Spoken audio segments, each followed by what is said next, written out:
S F ഐക്ക് ഇടിമുറിയുണ്ടോ? എൻ്റെ സർവീസിൻ്റെ അവസാനത്തെ 18 വർഷം യൂണിവേഴ്സിറ്റി കോളേജിലായിരുന്നു. ധാരാളം ക്രമപ്രശ്നങ്ങൾ, അവിടെ നിയമസമാധാന പ്രശ്നങ്ങൾ അവിടെ ഉണ്ടായതായിട്ട് എനിക്ക് നല്ലവണ്ണം അറിയാം. ബസ്സുകൾ ക്യാമ്പസിൽ നിന്ന് കല്ലെറിഞ്ഞ് തകർക്കുന്നതും അങ്ങനെ നിരവധി അനുഭവങ്ങൾക്ക് ഞാൻ സാക്ഷ്യം വഹിച്ചിട്ടുണ്ട്. സത്യത്തിൽ ഒരു കോളേജിലും ഇടിമുറി എന്നൊരു മുറിയില്ല. പക്ഷേ എല്ലാ കോളേജുകളിലും ഏത് യൂണിയനാണോ ജയിച്ചു വരുന്നത്, അത് കോൺഗ്രസ് യൂണിയനാകാം, SFI ആകാം, അല്ലെങ്കിൽ ABVP ആകാം, അങ്ങനെ ഏത് യൂണിയനാണോ ജയിച്ചു വരുന്നത് അവർക്ക് പ്രവർത്തിക്കാൻ വേണ്ടി ഒരു യൂണിയൻ റൂമുണ്ട്. ആ യൂണിയൻ റൂം യൂണിവേഴ്സിറ്റി കോളേജ് അല്ലെങ്കിൽ അതുപോലെ SFIക്കാർക്ക് മുൻതൂക്കമുള്ള കോളേജുകൾ, ആ കോളേജുകളിലൊക്കെ അവരത് ഒരു ഇടിമുറി പോലെ ഉപയോഗിക്കാറുണ്ട് എന്നാണ് ഞാൻ മനസ്സിലാക്കിയിട്ടുള്ളത്. അപ്പോൾ ഇപ്പം നമ്മൾ യൂണിവേഴ്സിറ്റി കോളേജിൻ്റെ കഥ എടുക്കുക. അവിടുത്തെ കഥ എടുക്കുകയാണെങ്കിൽ ആദ്യ കാലങ്ങളിലൊക്കെ, അതായത് 1960കളിലും 70കളിലും ആ യൂണിവേഴ്സിറ്റി കോളേജിൻ്റെ ചരിത്രം പറയുകയാണെങ്കിൽ യൂണിവേഴ്സിറ്റി കോളേജ് രാജഭരണകാലത്ത് തുടങ്ങിയ കോളേജാണ്. അതുകൊണ്ടാണ് രാജകീയ സൗധമായിട്ട് ഇപ്പോഴും ആ കോളേജ് നിലകൊള്ളുന്നത്. അതിലെ ഫർണിച്ചറൊക്കെ നോക്കിയാൽ ആ കാലത്ത്, ആദ്യകാലത്ത്, അതായത് നമുക്ക് കേരള സംസ്ഥാനം ഫോം ചെയ്യുന്നതിന് മുൻപ് രാജഭരണകാലത്ത് ഉണ്ടായിരുന്ന ആ കോളേജ് യൂണിവേഴ്സിറ്റി ആയിട്ട്, കേരളത്തിൻ്റെ യൂണിവേഴ്സിറ്റി ആയിട്ട് പ്രവർത്തനം ആരംഭിച്ച കോളേജാണ്. പിൽക്കാലത്ത് വേറെ യൂണിവേഴ്സിറ്റി ഉണ്ടായതോടുകൂടിയാണ് യൂണിവേഴ്സിറ്റി കോളേജായിട്ട് ഈ കോളേജിനെ മാറ്റുന്നത്. അപ്പോൾ ആ കോളേജിലെ അന്നത്തെ തന്നെ രാജകീയമായ എക്യുപ്മെൻറ്റ്സ്, അതായത് ഫർണിച്ചറും മറ്റതുപോലെയുള്ള സാധനങ്ങളും ഒക്കെയാണ് കോളേജിലുള്ളത്. ഈ പുതിയതായിട്ട് വന്ന മുറികൾ, അതായത് കൺസ്ട്രക്റ്റ് ചെയ്ത ബിൽഡിങ്സ്, പുതുതായിട്ടുണ്ടാക്കിയ ഫേർണിച്ചർ, ഇതൊക്കെയാണെങ്കിൽ നമ്മുടെ ഇപ്പോഴത്തെ കാലത്തെ പോലെ, അതായത് മോഷ്ടാവിൻ്റെ കയ്യിൽ താക്കോല് കൊടുത്താൽ എങ്ങനെ ചെയ്തിരിക്കും ആ തരത്തിൽ ചെയ്ത സാധനങ്ങളാണ്. അതിനു മുൻപ് രാജഭരണകാലത്ത് ചെയ്തതെല്ലാം ഇപ്പോഴും അതിമനോഹരങ്ങളാണ്, അത്ര ഈടുറ്റതുമാണ്, അത്ര മെച്ചപ്പെട്ട തടിയിലാണ് ഫർണിച്ചറൊക്കെ ചെയ്തിരിക്കുന്നത്. അപ്പം അങ്ങനെയുള്ള ഒരു കോളേജ്, അതിലെ യൂണിയൻ റൂമിന് യൂണിയൻകാർക്കാണ് അവസരം. അങ്ങനെ 1956 കേരളം ഫോം ചെയ്തതിന് ശേഷമുള്ള കാലഘട്ടത്തിലേക്ക് വരുമ്പോൾ നമ്മൾക്ക് കാണാൻ പറ്റുന്നത്, ആദ്യ കാലഘട്ടങ്ങളിലൊക്കെ കോൺഗ്രസും SFIയും ഒക്കെ മാറി അവിടെ അവർക്ക് രണ്ട് കൂട്ടർക്കും നല്ല പാർട്ടിസിപ്പേഷൻ ഉണ്ടായിരുന്നു. പാർട്ടിസിപ്പേഷൻ മീൻസ് രണ്ട് വിദ്യാർത്ഥി യൂണിയനുകളും നന്നായി പ്രവർത്തിച്ചിരുന്നു. പക്ഷേ പിൽക്കാലത്ത് അത് SFI, അതായത് ഇതര യൂണിയനുകൾ, ഇതര പാർട്ടികളിൽപ്പെട്ടവരെ ഒതുക്കി സ്വന്തം പെരുമ വർദ്ധിപ്പിക്കത്തക്ക രീതിയിൽ സ്വന്തം കരങ്ങളിലേക്ക് യൂണിയനെ കൊണ്ടുവരിക, ക്യാമ്പസിൻ്റെ ആധിപത്യം ഏറ്റെടുക്കുക, ആ തരത്തിൽ അവരുടെ ചിന്ത മുറുകിയതോടുകൂടി, എനിക്കറിയാം, ഞാൻ സാമ്പത്തിക ശാസ്ത്ര വിഭാഗത്തിൻ്റെ മേധാവിയായി വർക്ക് ചെയ്തിരുന്ന കാലത്തൊക്കെ എനിക്കറിയാം, അവിടെ സാമ്പത്തിക ശാസ്ത്ര വിഭാഗത്തിൻ്റെ മേധാവിയുടെ മുറിയിൽ തന്നെ പണ്ട്, അതായത് EMSൻ്റെ ഒക്കെ കാലത്ത് അവിടെ സ്റ്റഡി ക്ലാസ്സുകൾ നടത്തി, കോളേജിനകത്ത് വെച്ച് സ്റ്റഡി ക്ലാസ് നടത്തുമായിരുന്നു പാർട്ടി അവരുടെ ഭരണ സമയത്ത്. അങ്ങനെ സ്റ്റഡി ക്ലാസ് നടത്തിയതിൻ്റെ മിനിറ്റ്സും ഫോട്ടോയും അങ്ങനെയെല്ലാം ഞാൻ ആ മേധാവിയുടെ മുറിയിൽ തന്നെ കണ്ടിട്ടുണ്ട്. പക്ഷേ ഞാൻ മേധാവിയായിരിക്കുമ്പോഴും ഞാൻ അതൊന്നും നശിപ്പിച്ച് കളഞ്ഞിട്ടില്ല. നശിപ്പിച്ച് കളയാത്ത എന്താണെന്ന് വെച്ചാൽ അതവിടെ ഇരിക്കട്ടെ, അത് കാലാകാലങ്ങളിൽ വരുന്നവർ കാണട്ടെ, കണ്ടവർ മനസ്സിലാക്കട്ടെ എന്നൊക്കെയുള്ള ഒരു ധാരണ കൊണ്ട്, അതിനോടുള്ള എനിക്ക് മാർക്സിനോട് വലിയ ബഹുമാനമുണ്ട്. കാരണം മാർക്സിയൻ ഫിലോസഫിക്കൊക്കെ രൂപം കൊടുത്ത ആ കാലഘട്ടം, അന്ന് വ്യവസായ വിപ്ലവം സാധാരണക്കാരെ, തൊഴിലാളികളെ എത്ര ചൂഷണം ചെയ്തിരുന്നു എന്നും നന്നായിട്ട് അറിയാവുന്നതാണ്. ആ കാലഘട്ടത്തിലെ എക്കണോമിക് ഹിസ്റ്ററി വളരെ കൃത്യമായിട്ട് അറിയാവുന്നതാണ് എനിക്ക്. അതുകൊണ്ട് തന്നെ കമ്മ്യൂണിസ്റ്റ് മാനിഫെസ്റ്റോയും ദാസ് ക്യാപിറ്റലും ഒക്കെ എന്ത് പറയുന്നു, എന്തിനു വേണ്ടി ഉയിർ കൊണ്ടു എന്നൊക്കെയുള്ളത് നന്നായിട്ടറിയാം. ആ ബഹുമാനം, മാർക്സിനോടുള്ള ബഹുമാനം കൊണ്ടാണ് അങ്ങനെയുള്ള ഡോക്യുമെൻറ്റ്സും ഒക്കെ കണ്ടിട്ടും ഞാനത് ഒന്നും മോശമാക്കാതെ അവിടെ തന്നെ സൂക്ഷിച്ചു വെച്ചിട്ട് എൻ്റെ സമയം കഴിഞ്ഞ് ഇറങ്ങിപ്പോരുന്നത്. പക്ഷേ അതേ സമയത്ത് ഈ SFIക്കാരുടെ അസഹിഷ്ണുത, അതാണ് നമ്മൾ എടുത്തു പറയേണ്ടത്. അതായത് ഈ പറയപ്പെട്ട കോൺഗ്രസ്സുകാർ ആരും തൊഴിലാളി വർഗത്തിനെതിരായിട്ടുള്ളവരല്ല, ക്യാമ്പസിൻ്റെ നന്മയ്ക്ക് എതിരായിട്ടുള്ളവരല്ല.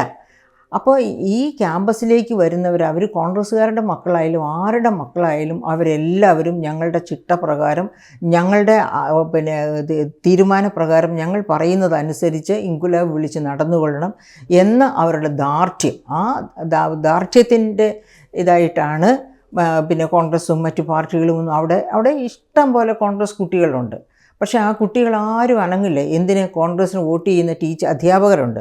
ആ അധ്യാപകർ പോലും, അധ്യാപകരുടെ സംഘടനയുണ്ട്, പക്ഷെ അവരൊക്കെ പൂച്ച കുട്ടികളെ പോലെ ഇരിക്കുന്നതല്ലാതെ ഒരിക്കലും സടകുടഞ്ഞെഴുന്നേറ്റ് ശക്തമായ രീതിയിൽ നിലപാടുകൾ എടുക്കുന്നത് ഞാൻ അവിടെ വെച്ച് കണ്ടിട്ടില്ല. അപ്പം ഈ SFI കുട്ടികളാണ് എപ്പോഴും അവിടെ മേൽക്കൈ വിരിച്ചു നിൽക്കുക. അവർ അവിടെ എപ്പോഴും ഒരു ഇടിമുറിക്ക് സമാനമാണ് യൂണിയൻ റൂമിനെ അവർ മാറ്റി വച്ചിരിക്കുന്നത്. അവർക്കെതിരായിട്ട് ശബ്ദിക്കുന്നവരെ അവർ വേണ്ട രീതിയിൽ കൈകാര്യം ചെയ്യും. അധ്യാപകർക്ക് പോലും ആ ഭയമുണ്ട്. അപ്പോൾ അത് കാരണം കൊണ്ട് ഇപ്പോൾ AKGCT അധ്യാപക സംഘടന, മാർക്സിസ്റ്റ് പാർട്ടിയുമായിട്ട് അനുഭാവമുള്ള ആ അധ്യാപക സംഘടനയും കുട്ടികളും കൈകോർത്ത് ഈ അവിടെ സമരവും മറ്റു കാര്യങ്ങളും എന്തെല്ലാം നടക്കുന്നു എന്ന് ഒന്നും പറയാനില്ല. എല്ലാത്തിനും അവർ കണ്ണടച്ചെന്നല്ല, അവർ സന്തോഷത്തോടെ പ്രേരിപ്പിക്കുകയാണ് ചെയ്യുന്നത്. അങ്ങനെ പോകുന്നു. അങ്ങനെ പോകുമ്പോൾ അധ്യാപകർക്ക് പല സാധ്യതകളും ഉണ്ടെന്നും കൂടി നിങ്ങൾ ഓർക്കണം. ട്യൂഷൻ വഴി ഒരുപാട് പണമുണ്ടാക്കുന്ന അധ്യാപകരുണ്ട്.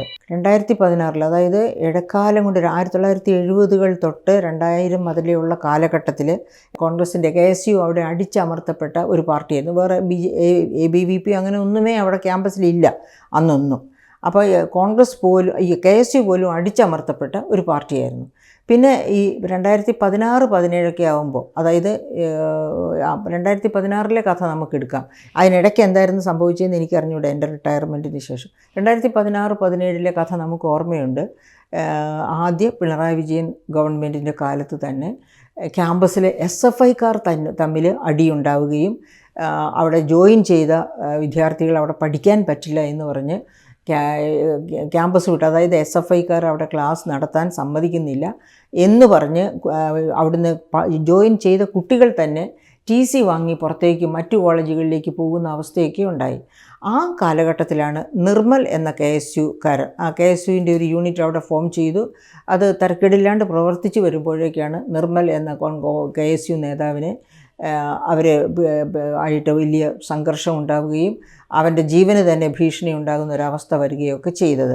പിന്നെ അവൻ ക്യാമ്പസ് വിട്ടു ക്യാമ്പസിൽ തന്നെ ഉണ്ടായിരുന്നു, പക്ഷേ ക്യാമ്പസിൽ ഇല്ലാത്തതുപോലെ പഠിക്കുകയായിരുന്നു ചെയ്തിരുന്നത് അതിനുശേഷം നിർമ്മൽ എന്നാണ് ഞാൻ മനസ്സിലാക്കുന്നത്. അപ്പോൾ ഈ SFIക്കാർ എന്താണ് യൂണിവേഴ്സിറ്റി കോളേജിൽ അവരുടെ സുപ്രമസി, സർവാധിപത്യം, അവരുടെ ആ സമഗ്രാധിപത്യം അവിടെ നടപ്പാക്കാനുള്ള ഒരു ശ്രമം.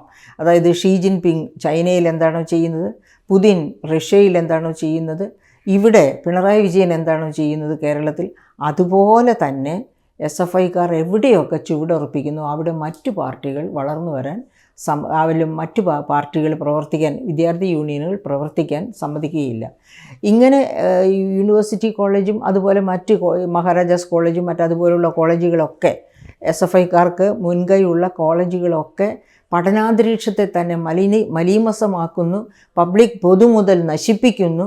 അങ്ങനെയൊക്കെ ഉള്ള ഒരുപാട് കേസുകൾ ഉണ്ടായപ്പോഴാണ് ഹൈക്കോടതി തന്നെ പല ആവർത്തി ഇടപെട്ട് കോളേജുകളിലെ ഇത്തരം രാഷ്ട്രീയം, അതായത് അവിടെ യൂണിയനാകാം, ആക്ടിവിറ്റി ആകാം, പക്ഷേ ഇതുപോലെയുള്ള കക്ഷി രാഷ്ട്രീയം, അത് കല്ലേറ്, ഇതുപോലെയുള്ള നിയമം കയ്യിലെടുക്കൽ, ഇത്തരം സംഗതികൾ ഇല്ലാതെയാക്കണം, ഒരു കാരണവശാലും ഇതൊന്നും അനുവദനീയമല്ല എന്ന് ഹൈക്കോടതി തന്നെ പല പ്രാവശ്യം നിർദ്ദേശങ്ങൾ മുന്നോട്ട് വെച്ചതാണ്. അതുകൊണ്ടൊന്നും ഒരു പ്രയോജനവുമില്ല എന്ന് വന്നപ്പോഴാണ് അവസാനം പബ്ലിക് പ്രോപ്പർട്ടി, അതായത് യൂണിവേഴ്സിറ്റി കോളേജിനകത്ത് നിന്ന് അല്ലെങ്കിൽ അതുപോലെയുള്ള മറ്റേത് മഹാരാജാസ് കോളേജോ മറ്റേതൊരു കോളേജും ആകട്ടെ അവിടെ നിന്ന് കല്ലൊക്കെ എടുത്ത് എറിഞ്ഞ് അതായത് പൊതുമുതൽ നശിപ്പിക്കുക എന്ന് വെച്ചാൽ ഇഷ്ടംപോലെ KSRTC ബസ്സുകളും മാത്രമല്ല സ്വകാര്യ വാഹനങ്ങൾ പോലും കല്ലെറിഞ്ഞുമൊക്കെ നശിപ്പിക്കുന്ന ആളുകൾക്ക് അപകടമുണ്ടാകുന്ന തരത്തിലേക്ക് ക്യാമ്പസ് രാഷ്ട്രീയം മലീമസമായപ്പോൾ കോടതി കർശനമായിട്ട് ഒരു നിയമം കൊണ്ടുവരുന്നു. ഇങ്ങനെ പബ്ലിക് പ്രോപ്പർട്ടി നശിപ്പിച്ചാൽ